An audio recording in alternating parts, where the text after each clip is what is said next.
Poprosíme teraz ďalšiu školu, ktorá je pripravená so svojou prezentáciou. Toto môžeme im nechať. A je to veľká sídlisková základná škola v metropole Žilinského kraja, teda v Žiline. Sú medzi nami pani riaditeľka Eva Smolková a pani učiteľka Mária Gažová. A okrem iného spomenú práve aj projekt FinQuest, keďže sú podporované týmto programom a spoločnosťou EduAven Europe. Takže teraz je 20 minút vašich. Nech sa páči. Ďakujeme. Dobrý deň. Takže ja sa volám Eva Smolková a mojou úlohou je vám predstaviť našu základnú školu na Karpatskej ulici v Žiline. Sme sídlisková škola. Momentálne sme najväčšia škola v Žilinskom kraji. Máme 886 žiakov a 106 zamestnancov. Z toho 76 zamestnancov je pedagogických. Teda možno povedať, že je to riadny kolos. Žiaci sa učia v 38 triedach. Zároveň máme 14 oddelení školského klubu. A takou zvláštnosťou, s ktorou sme začali pred 5 rokmi, je, že sme začali vytvárať triedy na rozvoj pohybových zručností. To znamená, od 1. po 4. ročník máme v každom ročníku vytvorenú jednu triedu, ktorá sa... Budem asi klikať. Ktorá sa prioritne venuje pohybu v rámci vyučovania i vlastne po vyučovaní. O túto triedu je obrovský záujem. Napríklad do ďalšieho roka rodičia 40 detí boli na testoch do tejto triedy. Tým, že sme veľká škola, sme aj celkom slušne moderne vybavená. Máme tvrdú telocvičňu, máme gymnastickú halu a máme 2 multifunkčné ihriska vonku, ktoré sú vo veľkom využívané. Samozrejme, máme veľmi pestrý školský vzdelávací program, ktorý priebežne inovujeme, pretože nedá sa zastať na jednom mieste. V tomto školskom roku sme zaradili do 5. a 6. ročníka vyučovací predmet ranné stretnutia, ktorý učia vlastne triedni učitelia. Školský podporný tím zostavil učebné plány. A cieľom tohto predmetu po korone je vlastne pomôcť žiakom sa vyjadrovať, pomôcť vyjadrovať svoje city, komunikovať a tak ďalej a tak ďalej. Veľmi sa nám to osvedčilo a veľmi to tým deťom pomohlo. Už teraz môžeme povedať. Ďalej máme zaradenú v 7. ročníku environmentálnu výchovu, v 8. ročníku máme čitateľskú gramotnosť a v 9. ročníku máme finančnú gramotnosť. Ako druhý cudzí jazyk máme nemecký jazyk. Sme škola, ktorá sa venuje vzdelávaniu prioritne. Žiaci dosahujú vynikajúce úspechy v olympiádach, rôznych súťažiach, literárnych, samozrejme aj výtvarných. Minulý týždeň som bola na vernisáži výstavy Hravý architekt, kde naša žiačka v celoslovenskom kole získala 3. miesto a tak ďalej a tak ďalej. Ale sme aj škola, ktorá veľa sa venuje športu, pretože si myslíme, že šport je pre deti veľmi dôležitý. Žiaci zaznamenávajú veľké úspechy v rôznych súťažiach. Máme majsterky kraja streetballe, chlapci získali 2. miesto v stolnotenisovom turnaji v krajskom kole.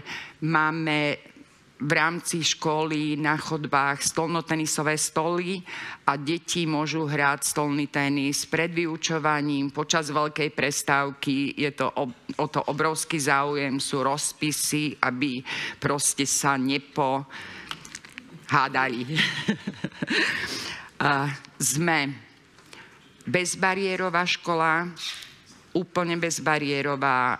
Máme proste vybudované aj bezbariérové prístupy z oboch strán A vedľa školy je aj panelák pre občanov bezbariérový a tým, že máme v škole aj školskú zubárku, tak vlastne je to obrovská výhoda, že sme bezbariérová škola a že v pohode sa tam aj títo ľudia dostanú. Skús mi kliknúť. Dlhodobé projekty našej školy. Modernizácia odborných učební. Získali sme grant 172 000 IROPu, vybudovali sme alebo zmodernizovali sme učebne informatiky, cudzích jazykov, laboratórium, chémia, fyzika, dielne sme vybudovali, teda bývalé dielne, hej. A vytvorili sme knižnicu, máme 32 000 titulov v knižnici. Takže vlastne naše deti majú aj tieto možnosti. Ďalším projektom je Zelená škola, už vyše 10 rokov sme v tomto projekte.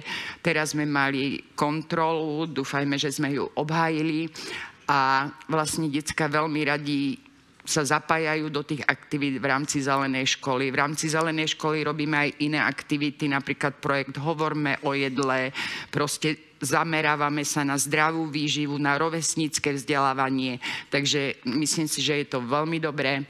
A v neposlednom rade projekt Finkve. Samozrejme, tu nie sú všetky projekty, v ktorých sme, lebo tých projektov je veľmi veľa. Sme v projekte Školy, ktoré menia svet. Napríklad teraz, v tomto roku sme sa zapojili do projektu Odpad je poklad. Vyhrali sme kreatívnu časť, celoslovenskú súťaž. Proste aj takéto čiastkové projekty veľmi podporujeme. O projekte Finkve bude rozprávať kolegyňa. Ešte ma posuň. Ešte by som tam niečo mala mať. Sme škola, ktorá sa snaží nie len deti vzdelávať, ale chceme vytvoriť aj nejakú takú spolupatričnosť, súdržnosť. Preto vytvárame také projekty, do ktorých sú zapojené všetky deti. Hej. Je to dlhodobá príprava, napríklad sme zapísaní v Guinnessovej knihe slovenských rekordov, kde sme tancovali belgický tanec. Všetky deti školy, popred školu, snímal to dron, bol tam komisár a tak ďalej a tak ďalej. A táto bola veľmi zaujímavá aktivita, pretože tým, že v rámci belgického tanca sa posúvajú tí ľudia, tak nakoniec prváčky tancovali s deviatakmi, chlapcami. Hej? Takže vôbec chceme tie bariéry vlastne odstrániť. V tomto roku sme robili Karpatská má talent. Ak vidíte, my máme fialové trička a má ich celá škola.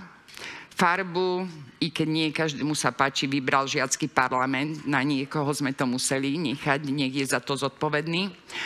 No a robíme i projekt Karpatský jarmok, kde deti vlastne robia v rámci finančnej gramotnosti, o ktorej bude rozprávať kolegyňa. Ďalším projektom, ktorý máme my ako náš súkromný projekt, je Bezpečná škola. V tomto projekte už sme 6-7 rokov, vytvorili sme ho my. A vlastne vždy rodičia prvého ročníka na prvom rodičovskom združení sú oboznámení s našou víziou, s našimi cieľmi školy a tak ďalej a tak ďalej. V rámci tohto projektu napríklad máme heslo My nie sme s deťmi online, my sme s deťmi naživo. To znamená, u nás sú úplne zakázané mobilné telefóny. Žiak po vstupe do budovy školy musí mať vypnutý mobilný telefón. Máme to ošetrené v školskom poriadku, rodičia sú o tom informovaní, pretože naozaj, hlavne teraz po korone, vieme, že tie deti sú závislé. Vidíme to, keď vychádzajú z budovy školy, prvé čo vyberajú mobil a zapínajú. Hej? Takže vlastne chceme trošku aj tú psychohygienu a vlastne kvôli tomu sme išli aj do tohto projektu. Snažíme sa vlastne v rámci inklúzie začleniť žiakov. Sme dosť veľká škola v rámci možností. Máme začlenených 45 žiakov, plus máme ďalších 27 žiakov, o ktorých vieme, že majú nejaké problémy. Máme úžasný podporný tím, špeciálne pedagogičky, školskú psychologičku, školskú sociálnu pedagogičku.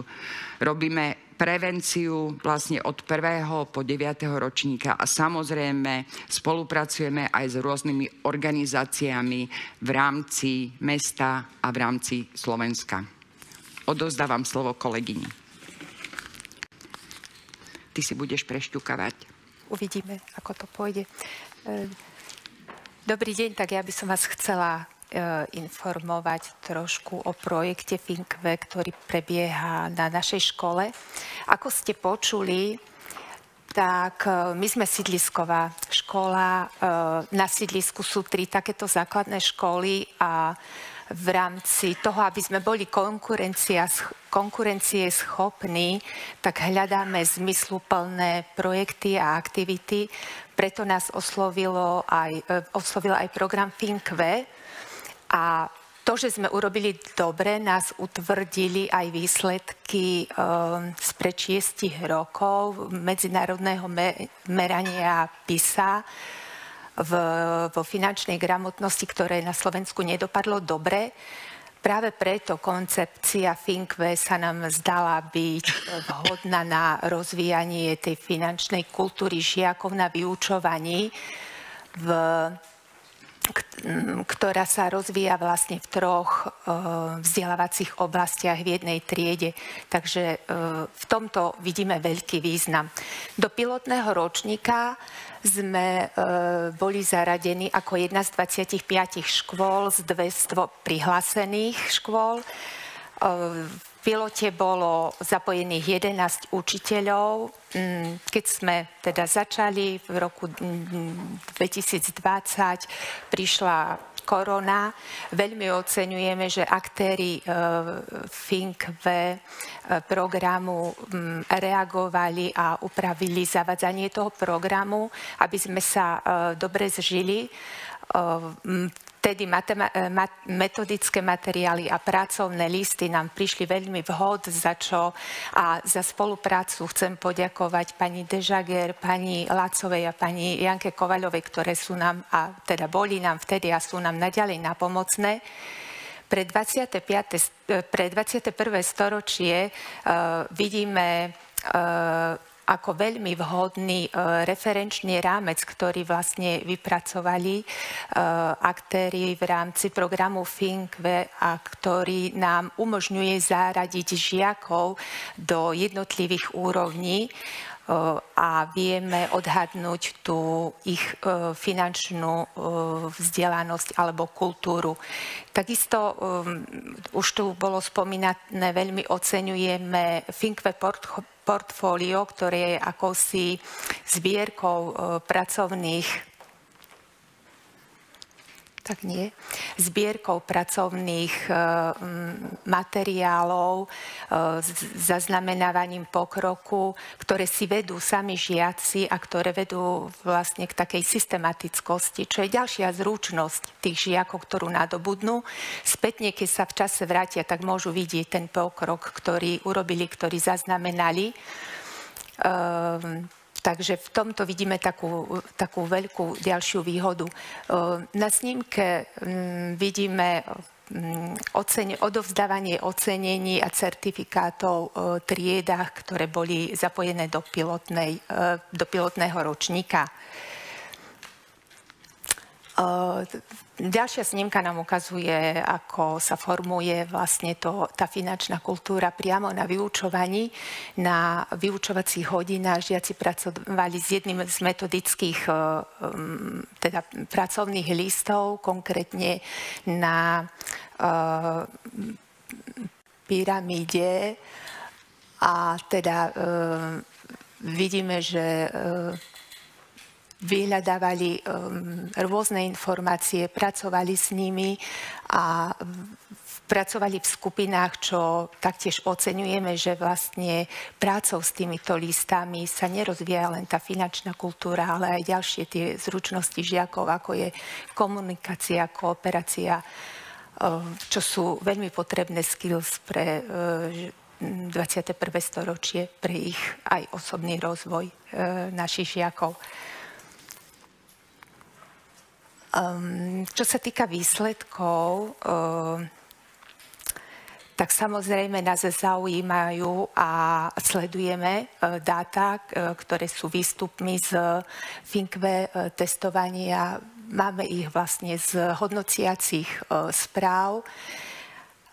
Žiaci prvého stupňa dosahujú primerané výsledky veku, sú na úrovni A1, 2, čo znamená, že primerane veku sa vedia rozhodnúť a prispôsobiť situáciám z bežného života. Trošku nás prekvapili výsledky žiakov druhého stupňa, ktoré trošku popierajú výsledky zaznamenané vo FINKV za celé Slovensko, kde sa žiaci druhého stupňa považujú za taký slabší článok. U nás práve žiaci druhého stupňa sú nad priemerom škôl zapojených do FINKV vo všetkých oblastiach, ako vidíme na grafe, ale práve v oblasti posudzovania a rozhodovania sú na úrovni výkonu žiakov nižších, aby som si nevymýšľala, nižšieho stupňa 8-ročných gymnázií. Takže v tomto vidíme také povzbudenie aj pre nás a utvrdenie, že má význam robiť to, čo robíme a ako to robíme. Títo žiaci, myslíme si, že sú úplne samostatní vo finančnej sfére, vedia analyticky myslieť a aplikovať tie kompetencie v reálnom živote. Samozrejme, že nezostávame len pri tej teórii, ale žiaci majú možnosť vyskúšať si tú finančnú gramotnosť a zručnosti v praxi. Vidíme tu školský bufet, kde naozaj platba nie je možná hodinkami, mobilom, ale pekne mincami alebo teda bankovkami. A prišli sme na to, že je to veľmi dôležité, aby do styku s tými peniažkami prišli. Ďalej. Ďalšou takouto aktivitou, ktorá pomáha pri rozvoji tej finančnej kultúry, sú trhy, ktoré robíme v škole. Či už sú to predaj adventných vencov alebo veľkonočných výrobkov, ktoré žiaci samozrejme sami vyrábajú počas vyučovania alebo v školskom klube. No a na poslednej snímke máme jednu akciu pre žiakov prvého stupňa, má názov FINO. Je to finančná olympiáda pre prvý stupeň, kde majú žiaci pripravené aktivity, samozrejme zase v skupinách, zberajú body, sú ocenení, odmenení a tie aktivity sú pomerne náročné a jednu z nich sme pripravili pre vás. Videla som, že ste už dostali, pracovný list s jednoduchou úlohou, ktorú teda, ak kto sa chce zapojiť, môže. Len pripomeniem, že ešte bankovky máme aj na druhej strane. Hej, takže aby sme nezabudli, neviem, či teda ste už medzi tým, kým som hovorila, aktivitu splnili, alebo teda potrebujete ešte na ňu nejaký krátky čas. Máme minútu. Ešte o Karpatskom jarmoku si mala hovoriť. Poviem, alebo nepoviem. Máme minútu. Tak neviem, podarilo sa vám vyriešiť úlohu, ktorú tam máte. Nechcem ju čítať, každý ju tam máte. Zdanlivo jednoduchá. Asi ste postrehli, že na bankovkách chýbajú nominálne hodnoty, takisto na minciach.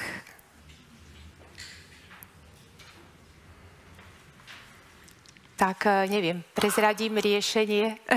Prezrať. Dobre, takže ak ste teda dobre počítali, tak Janko minul 66 eur 70 centov a použil bankovky, ktoré keď prečítam v poradí, ako ste mali, tak to bolo 9, 8, 3, 7, 5, 6. Táto aktivita vlastne mala poukázať na to, že deti nepoznajú hodnotu peňazí.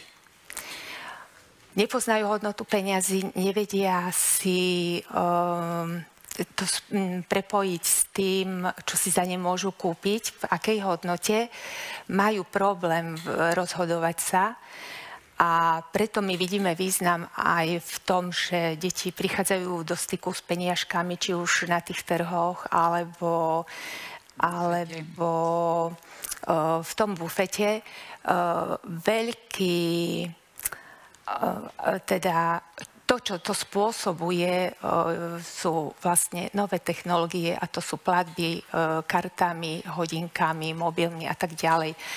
A tým pádom už rodičia napríklad veľmi málo posielajú deti do obchodu, pretože málo kedy majú hotovosť. Takže po debate, po stretnutí s učiteľmi prvého stupňa sme vlastne odhalili takýto problém a teda toto budeme musieť viac rozvíjať aj v našej škole. Takže ešte teda pani riaditeľka ma vrátila trošičku poinformovať vás o Karpatskom jarmoku. Je to aktivita viac pre žiakov druhého stupňa, kde žiaci na to, aby získali kapitál pre svoju firmu, najprv zodpovedajú počas týždňa teoretické otázky z Finkve. Ak sú správne, majú peniažky na to, aby si založili firmu, musia mať podnikateľský plán, ten si pred komisiou obhajiť. Ak si ho obhaja a majú peniažky, môžu otvoriť si stánok. Ak nemajú peniažky, môžu čerpať úver. Takže už aj žiaci 5. ročníka sa stretávajú samozrejme s takýmito pojmami. Potom máme jeden deň, kde vlastne žiaci, ktorí si otvárajú stánok, pracujú na tom. Ostatní žiaci absolvujú v rámci rovesnického vzdelávania prednášky, ktoré si pripravujú žiaci 9. ročníka a tam vlastne po prezentácii dostávajú otázky, za ktoré opäť dostávajú odmenu. Máme vlastnú menu Karpát, takže potom touto menou sa platí na tomto jarmoku. Takže aj toto je taká aktivita, ktorá už siaha trošku k tým stredným školám, kde si je zvykom zakladať tie firmy, podnikateľské subjekty. My to už tak trošičku realizujeme na základnej škole. Takže ďakujem veľmi pekne základnej škole Karpatská.